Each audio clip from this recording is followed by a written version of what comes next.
लॉटरीची जी process आहे ती already start झालेली आहे. तर अनेक पालकं आपले मुलांचे ॲप्लिकेशन नंबर जे आहेत ते टाकून पाहत आहेत आणि त्यांना असं लिहून येतं की this application is not selected in any school. तर त्याच्या संदर्भात आज आपण डिस्कस करणार आहोत. तर चालू करूयात मूळ विषयाकडे. तर हा जो मेसेज येत आहे this application is not selected in any school, तर तुम्ही स्क्रीनवर बघू शकता. तुम्ही जेव्हा तुमचं ॲप्लिकेशन नंबर टाकल्यावर this application is not selected in any school असं येतं आहे. तर सध्या लॉटरीची प्रोसेस ही चालू आहे आणि ही लॉटरी लागल्यानंतर त्याला वेबसाईटवरती अपलोड करायला काही वेळ लागतो. तोपर्यंत तुम्हाला हा मेसेज असा शो होईल.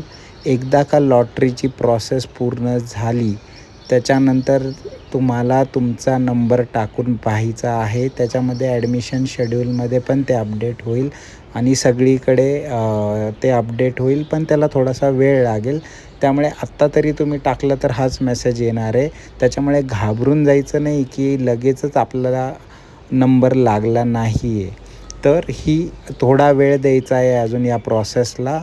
मे बी या प्रोसेसला काही टाईम लागू शकतो आणि एकदा ही प्रोसेस झाल्यावर वेबसाईटवर अपलोड होईल आणि अपलोड झाल्यावरतीच तुम्हाला कळणार आहे की तुमचा नंबर लागला आहे का वेटिंग लिस्टमध्ये का नॉट सिलेक्टेडमध्ये. तर चॅनलला सबस्क्राईब करून ठेवा. आपण अपडेट तर रेग्युलर देणारच आहोत, त्यामुळे चॅनलला नक्की सबस्क्राईब करा.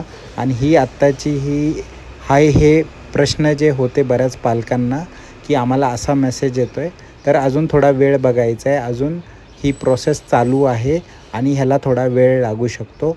त्यामुळे वाट पाहायची आहे आणि चॅनलला सबस्क्राईब करून ठेवायचं आहे. धन्यवाद.